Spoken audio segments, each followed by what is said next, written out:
The meeting is being recorded. The meeting is being recorded. Continue. Okay. Okay. I had the option to opt out. Leave meeting.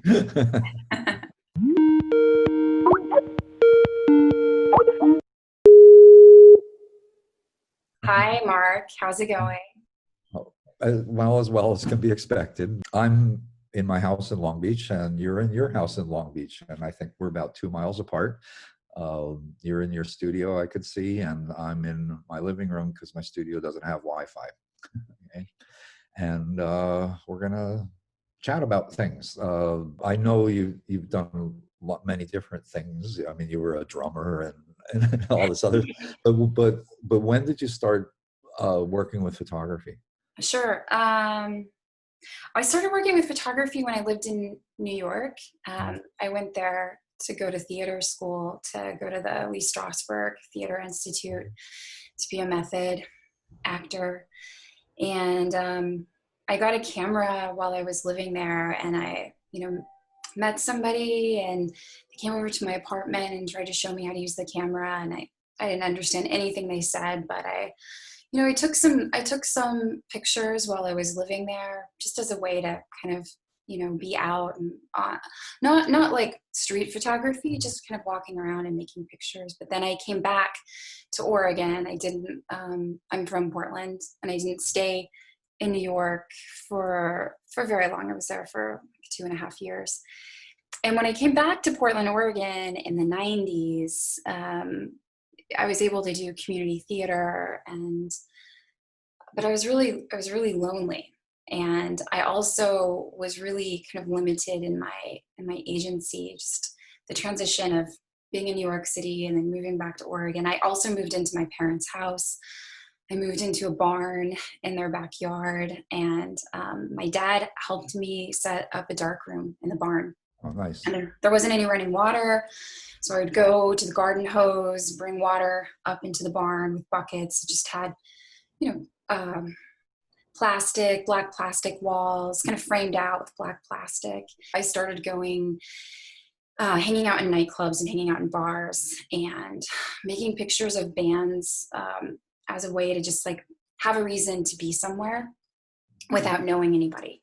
I sometimes look back on that time, which I think we all have when we start taking pictures, where it's just maybe like your obsession or your drive gets channeled into different interests as you start kind of studying pictures or becoming more academic about things. But at that time, it was just a completely obsessive and social activity. I'll try to make this my origin story short here. But I went to study art at a state school as well, but not photography. I was a painting student, actually. And I've talked about this before other places. I actually the reason I wanted to go to study art was because I wanted to I wanted to be a comic book artist. Yeah. And over those 4 years of school, I sort of went from wanting to be Robert Crumb to wanting to be Mel Buckner. It was like, and I went in really naively, and I was certain naivete even when I left, but I was kind of dyed-in-the-wool abstract painter at that time. But in the middle of all that, I had to take a photo class and photography just over a couple of years for a lot of different reasons.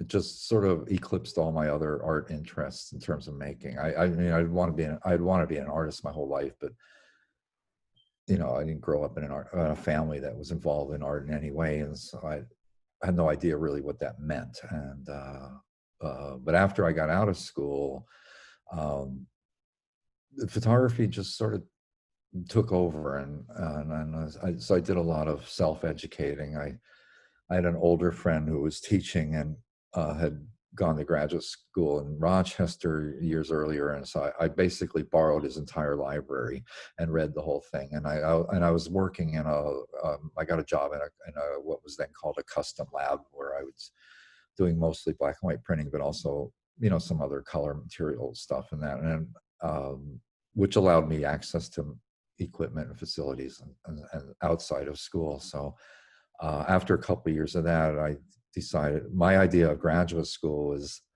it was a way to buy time, you Yeah. know. So and that's that's what I did, and in maybe the second year of graduate school, I kind of got hooked on the view camera because my entrance portfolio were actually 35 millimeter photographs of people for the most part, mostly people I knew, So I was quite influenced by. At that time, the pictures seemed to have influence of people like Larry Clark, and that idea of photographing your own life, and I think that's something a lot of young people do. And but my life, it just wasn't that interesting. So, and somewhere, I mean, it's sort of hard to sort all that stuff out, but when I photographed urban landscapes a lot, like edges, vacant lots, like I was at school in Montreal, and I would photograph along the river and that. So it was kind of urban. It was always that urban wild interface, which I'm still doing actually, with my current Los Angeles landscape work. And that's, so there's, I think, when you look back on stuff you've done a long time ago, you see things that you could never have predicted would be, I guess relevance not quite the right word, but sort of point to something that you can only recognize in retrospect.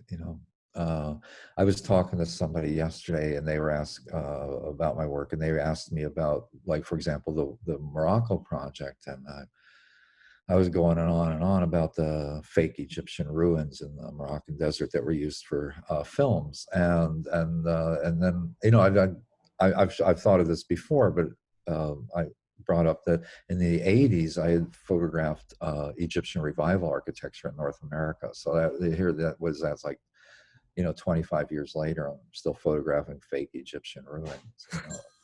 So, so I think that, I mean, you, not I'm sure everybody's different, but I seem to think that my work is more like I made a flow chart of all my major projects when I got the Scotiabank Award for to include in the book, and it wasn't like a linear trajectory. It was all these kind of circles and backtracks and this footnotes, and this came from and so on, and the most recent things I put on that flow chart, I was able to link back to the work I did in graduate school 30 years earlier. Even when you're in your graduate thesis work, our territory, in other words, not our ideas, but the actual places where we photograph occasionally overlap. And Yeah. I was sort of, that seemed to me kind of interesting. And I was thinking, well, how would it, what's different? And of course, a million things. But one of the things I thought about was you photographed a lot in orchards, in the sort of Inland Empire area, and I photographed in orchards too. But I only photograph them if all the trees are dead.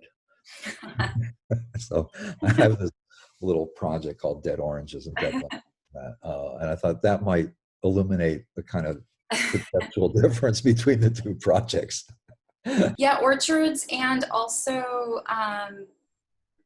even a little bit in the State Historic Citrus Park, Mm. because that's another, it's kind of maintained, manicured, and partially, wild Mhm. orchard, depending on where you're at within the State Historic Citrus Park.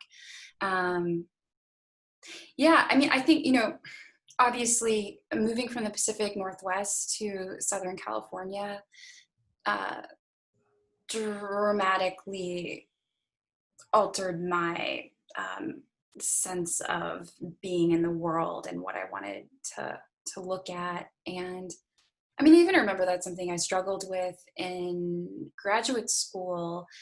And it's something even now, sort of tension that that I'm much closer to resolving, but I like to sometimes tamper in a more direct way, and so this kind of Tamper with the subject or the yeah. So like or the making art work. object.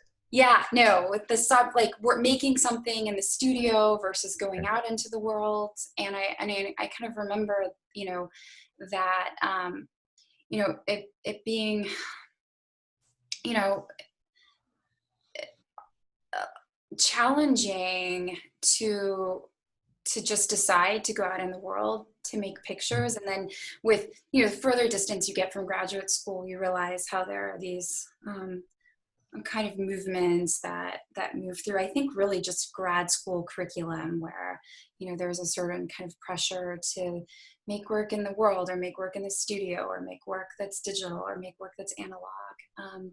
But I just, I remember making pictures in the studio, and then just going out into the world, going out somewhere to make pictures here, and continually being amazed by, just how much more interesting the discovery of like what I could find out in the world. It's just infinitely more interesting than what I could make in the studio. I remember that shift that I made, which wasn't sudden, but between the little camera and when I was in undergraduate school, the uh, when us that hung around the darkroom and did that kind of stuff, pictures were good if they were weird, you Yeah, know. yeah, Les Krim's or even Emmett Gowan's pictures, they were interesting because they were weird. And it took me a while to kind of figure out like why what Walker Evans represented was to me so much superior to that position. Um, but I remember one thing, and I tried to, when I first started teaching, I would try to use this. Uh, my friend, this guy named Roger Merton, is a really great photographer who passed away. Uh, he talked about he had gone from the 35 millimeter black and white with using flash and daylight, making these very weird pictures, to work to photographing trees with an 8 by 10 inch view camera. And he described the difference being like trying to make a picture with the equipment to trying to find the picture in the world, and certainly the view camera. I mean, you're still making, you're not just finding. But I think that's that the kind of different approaches that idea represents was really, really crucial for me to kind of in figuring out what kind of artist I wanted to be, you know. And so, yeah, I'll just let that hang there. But there's something about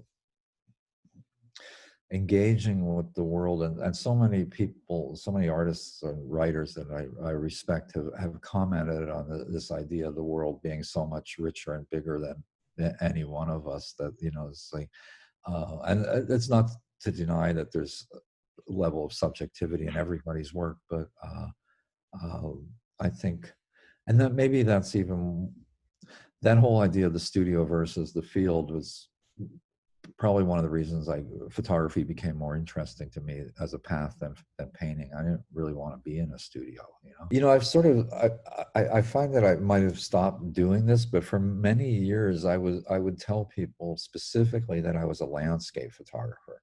That because for me that sort of represented something very specific that had its own critical literature and its own histories in that, and also it was a way of kind of linking up with things like cultural geography, for example, and just one example of another a related discipline. But I find that I just say I'm an artist.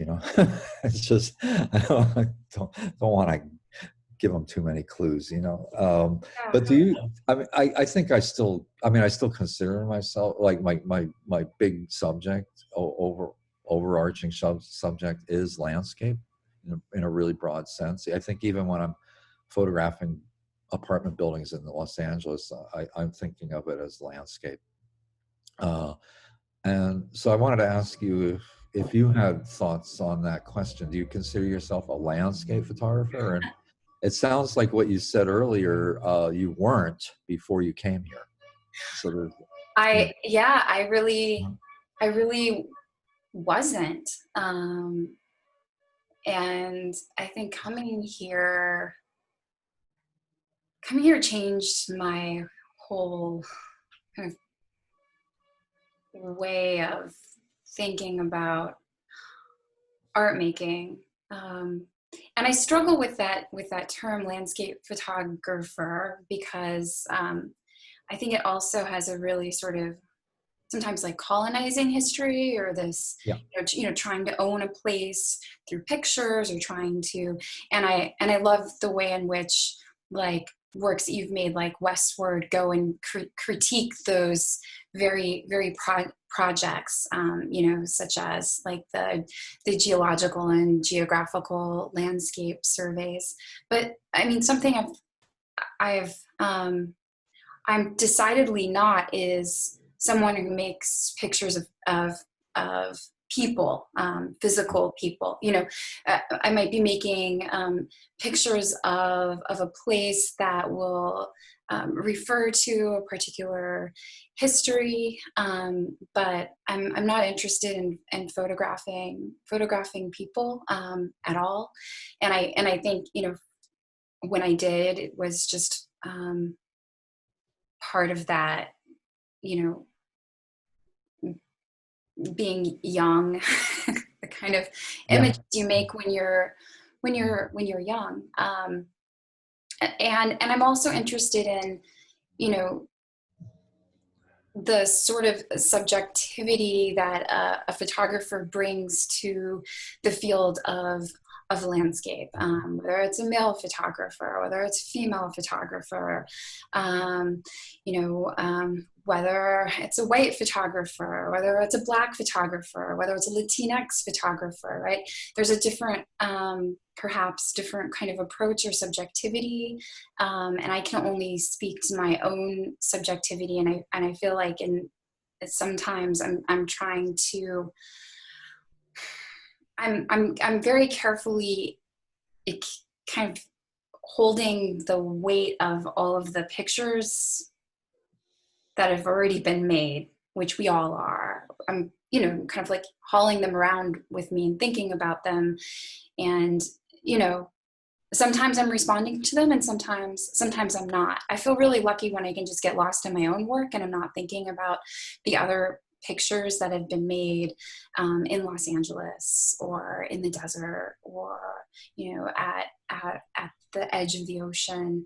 And these are all things that have become really, really interesting to me, this sort of, which is, something I really started thinking about in graduate school, the distance between the ocean and the desert, and the distance between the ocean and the mountains, and the sort of unique kind of like geological site of Southern California, and the particular kind of light that's here, and the marine layer, and the particulate matter coming in from the desert, and the fact that even in such an urban place, you could be in both places on the same day. And and what is that sort of journey between these two sites, and in the ways in which things have been altered. And I think Southern California, like almost any developed place, really displays the kind of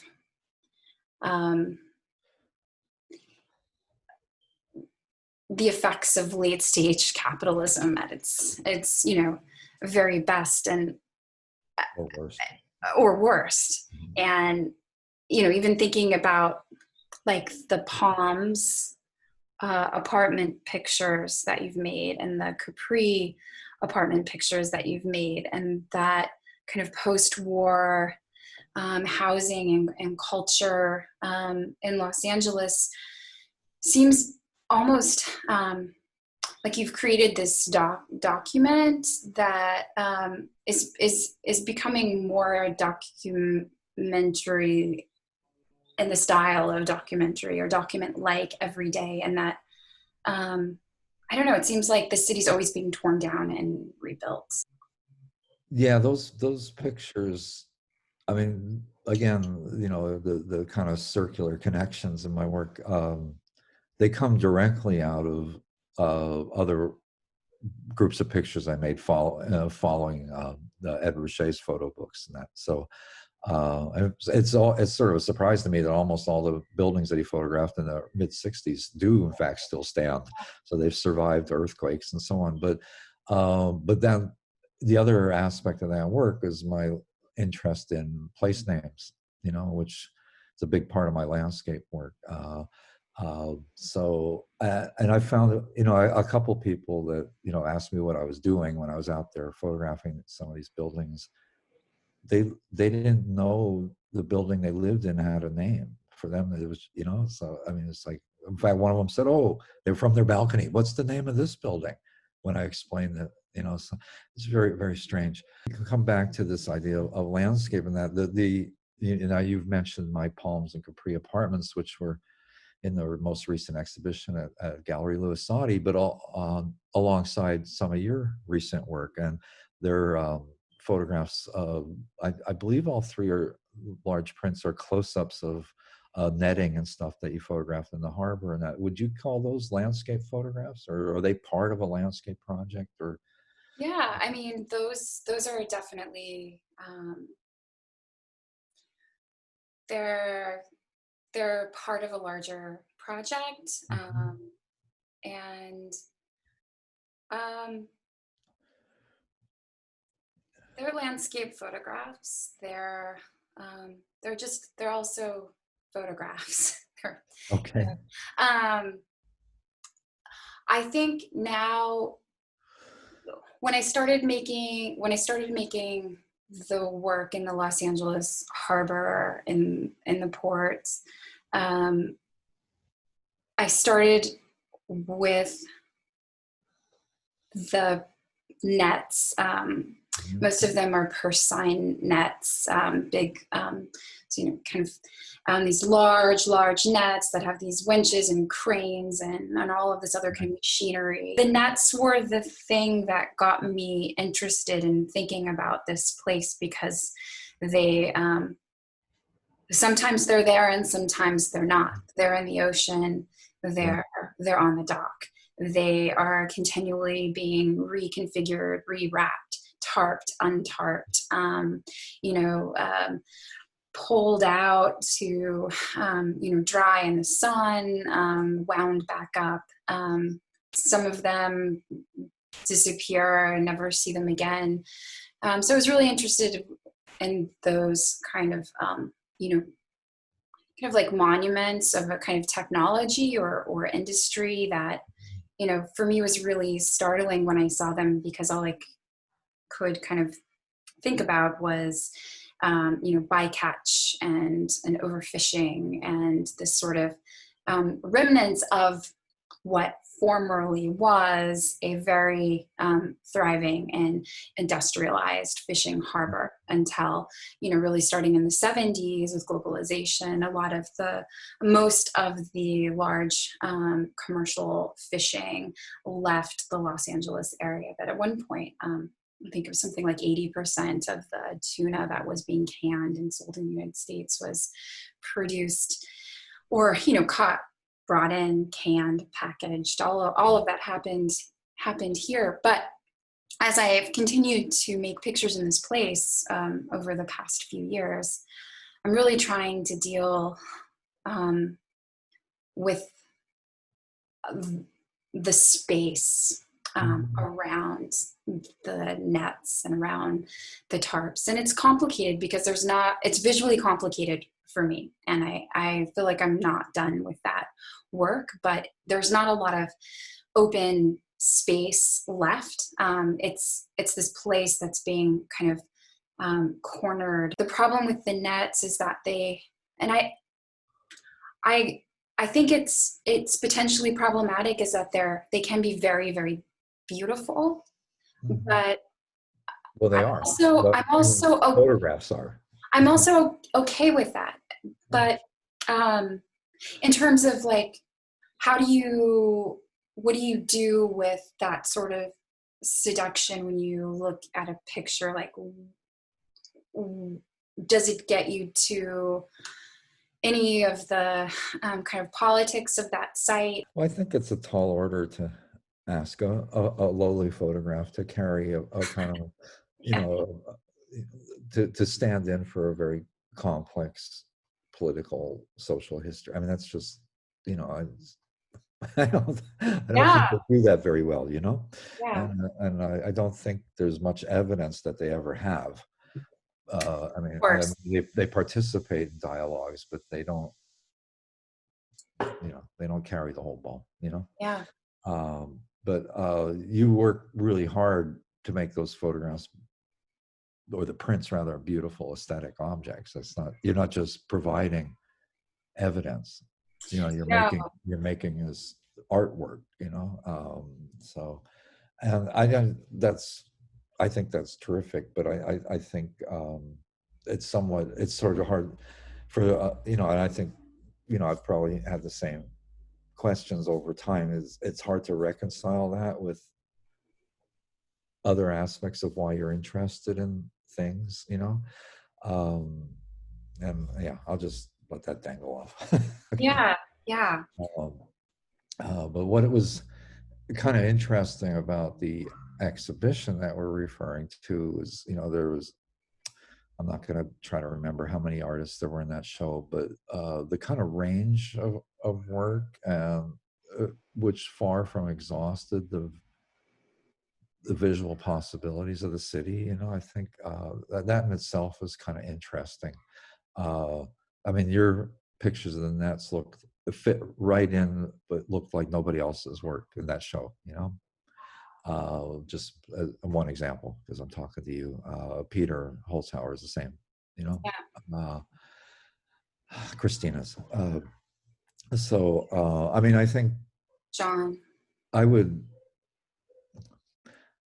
It would be really interesting to kind of do a really large, comprehensive exhibition of recent Los Angeles photography that was about the city. I'm not sure how feasible it would be. I don't know what kind of how daunting a task that would be. Um, the thing about Los Angeles is like it never did and never will have an Atche. It's too big. It's too big for any one person to kind of account for in their work. So we do these kind of, everybody in that show is kind of doing a core sample. Right. Uh, Yeah. I love thinking about that, all of these images sort of shifting around, made by all of these different makers, um, and, and, and that things are constantly disappearing as mm, all over. And, yeah.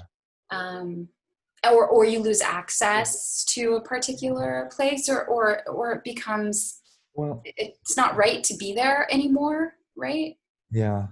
I think there is, uh, at least for me, there is this kind of imperative, this historical imperative. Like I want, like if I don't photograph it, no one will ever know it was here. Uh, and I actually did. I spent some time in just after graduate school working as a photographer for the County Office of Historic Preservation. And so I kind of schooled myself in that way of thinking and the role of photographic evidence in terms of the historical record. But anyway, I think there's that. And I also wanted to mention that for me, I don't think, at least it's not evident in your work. I have the neuroses of the collector, you know, and, it's just like, I mean, if there was only one apartment building named Palms, it would have very little interest to me, but the fact that they kept recurring, I was like, I gotta find them all, and so I think there's this idea, you can't collect buildings, but you can collect pictures of them, and I think that is a kind of, you know there's something lacking there, that it's it's I mean, people have written at length about collecting as a kind of disease, um, so a kind of mental disorder, if you will.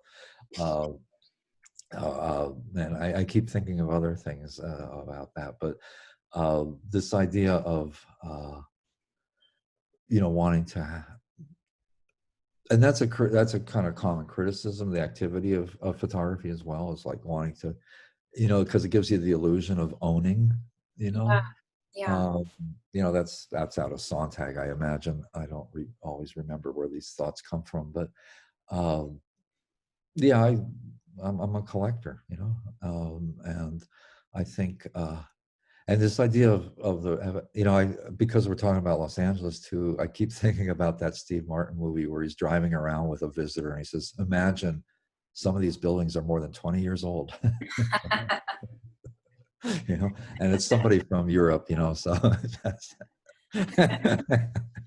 so anyway, um, let's wrap up. I'll ask you if what are you working on now? If there's anything that you haven't mentioned. Um, I'm working on these harbor pictures. Okay. I'm working in the dark room. I'm looking at contact sheets. I'd like to, I don't know. I've been trying to make a book, and I'd like to at least make, before the summer concludes, I'd like to make some kind of dummy for the, I think that would help me to kind of finish this work, because actually sometimes I go back to make pictures and I really feel like I'm done, but I haven't exhibited all of these images Right. or put them out in book form. So that I need to do something. And actually that was a question that maybe you could respond to, because you said something about how you could have spent the rest of your life photographing these abandoned railroad tracks, Right. right? But eventually you put all of those pictures together and you made Westward.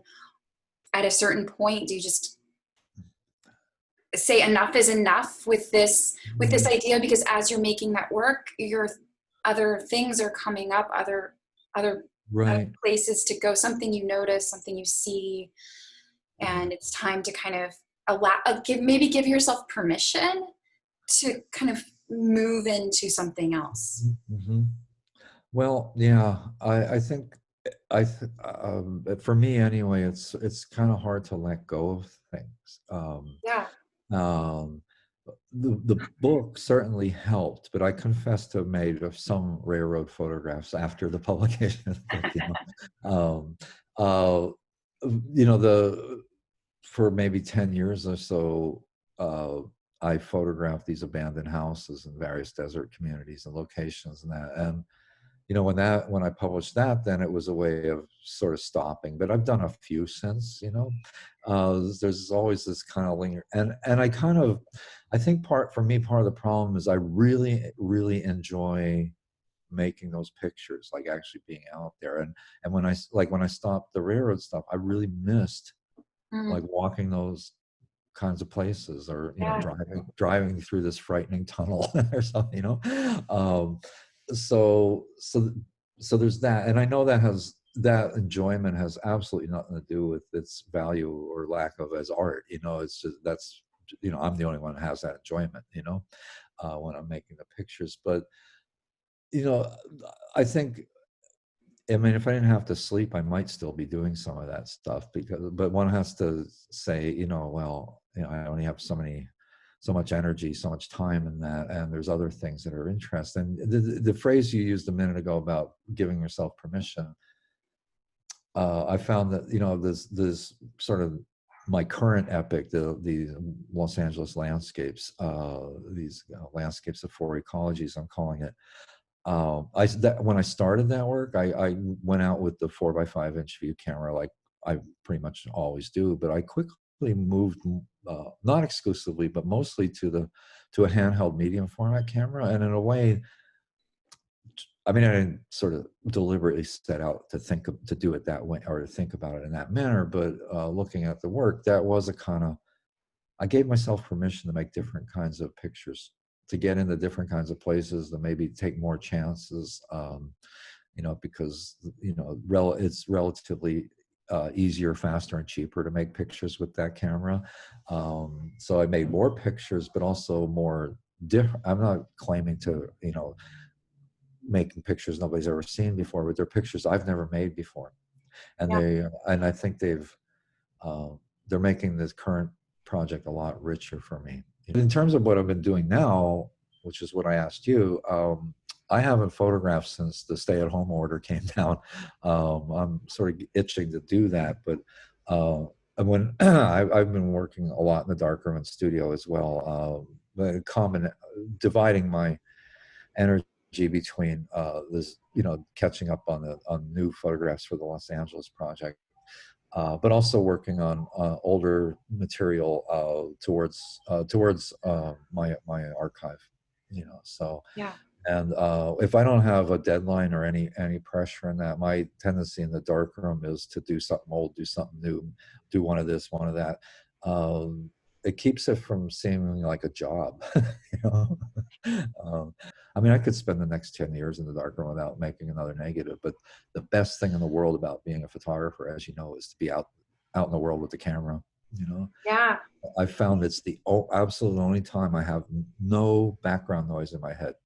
You know, it's just one thing. Even when I'm printing, part of my brain is going, don't forget to call your mom or that. But when I'm photographing, it's silent in there. Yeah. It's great. Yeah. Yeah.